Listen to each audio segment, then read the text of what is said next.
By default, PL1 files are treated as plain text by VS Code. Any file that uses the extension .pl1 or .plc may be recognized as a PL1 file. The PL1 programming language support extension for Code4Z is installed in this instance, but disabled to show the default text treatment. Once enabled, the PL1 language will be supported.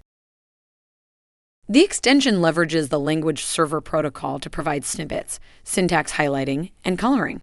You can scroll smoothly in the editor and see the comments at the beginning of the program, the definition of the main procedure, followed by variable declarations, including declarations from an include file. You can right-click its name, select Go to Definition, and open an editor with the include file. It's also highlighted. You can look around, and when done, return to the program. After declarations, you'll see the procedure code, and you'll notice that the extension is providing PL1 syntax highlighting with different colors for keywords, variable names, functions, strings, and numerals, as well as comments and control statements. Instead of using direct navigation, let's look at the peek commands.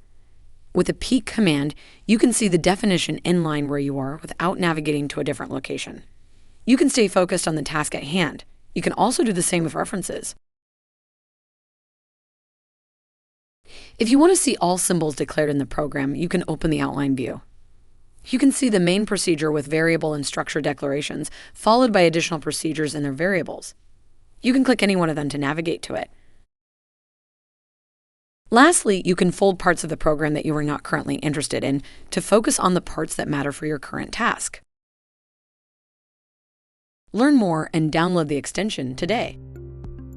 To explore Code4Z further, visit code4z.broadcom.com.